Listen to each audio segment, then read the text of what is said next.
Hey guys, so in this video I'm going to be going through tissue, and I'm not going to compare it with anything just because the theme that I would compare it with is power, and I've kind of gone through most of the poems that I would consider with that regarding the power of man. So I'm just going to do tissue on its own, and there's 15 poems anyway, so it's odd. I was never going to get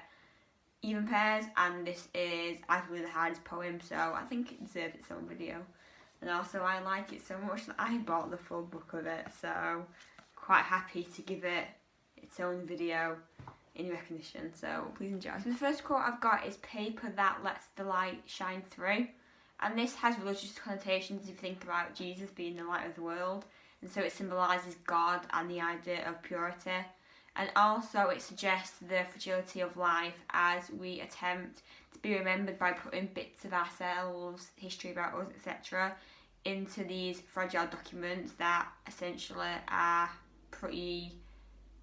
fragile and won't last forever. And the next quote I've got is "What could alter things," which represents a possibility and a choice for us that Darker is trying to portray. So hopefully paper will have the power to affect change within the world, whether that be through religious texts or any other texts. And then this can also be seen as religion motivating humans and altering our frames of mind to be better. And then she describes paper smoothed and stroked, and this sibilant describes how paper is worn thin,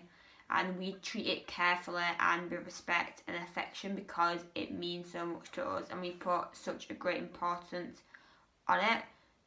which again is a reference to religion, as in religion, holy books made of paper and are very symbolic.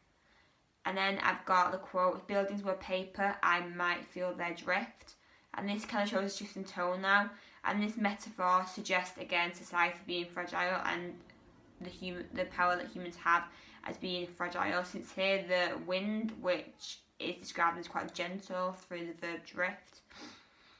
but ironically it has enormous potential power over us. Then Darker goes on to talk about maps too, but how the sun shines through their borderlines. So this first shows how humans feel the need to try and control and constrain society, but then the next quote, this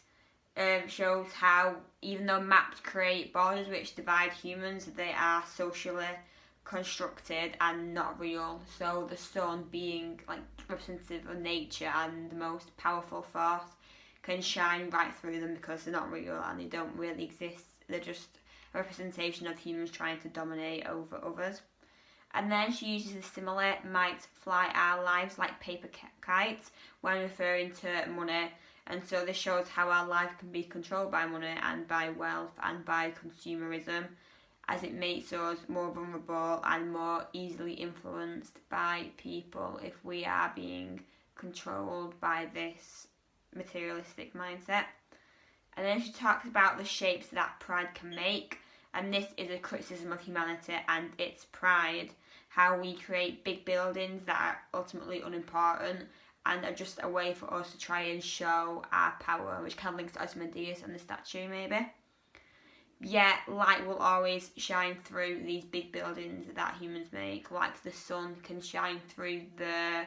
borders on maps, which shows how nature has the ultimate power. The last line in this poem, which is on its own little stanza at the bottom, is "turned into your skin," which implies humans as being fragile, but then on the flip side can also portray how, because humans are so fragile, it means we are so changeable, and we can change and we can mould into better people and change society itself for the good.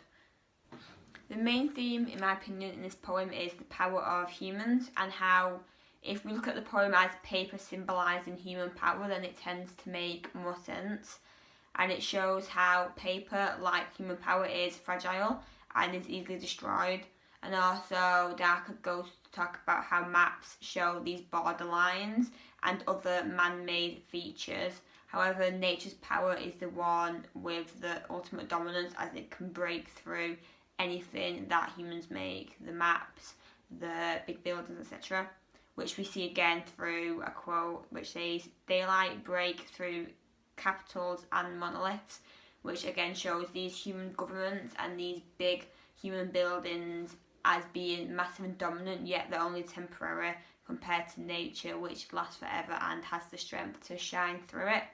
And then also the theme of identity we can talk about, as in the first few stanzas in this poem, Darker explores the importance of family heritage and also religion,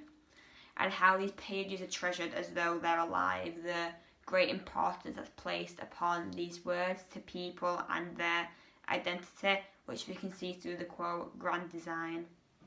For form and structure, we can talk about this poem being written in free verse, which means that it lacks a regular rhythm and rhyme, which you can argue shows man's power as being futile and not in control. And also the enjambment shows this, as it kind of undermines the power of humans and their big buildings. And also the repetition of transparent, which we see throughout the poem, shows how those in power are meant to be transparent, you can argue, so like honest and clear to the people they're talking to, so people in big government roles, but they're not. And also people themselves should be transparent and easy to change. I won't go into detail on this because I've already done a comparison with London, but that is the poem that I would compare with this because I just think they go together the best, as both Tissue and London act as a criticism of human power, but then they have a difference at the end because London remains negative, it has a cyclical cycle, whereas here in Tissue, Darker offers a solution that if we are more like tissue and paper and we are fragile and easy to change, then we can make society a better place.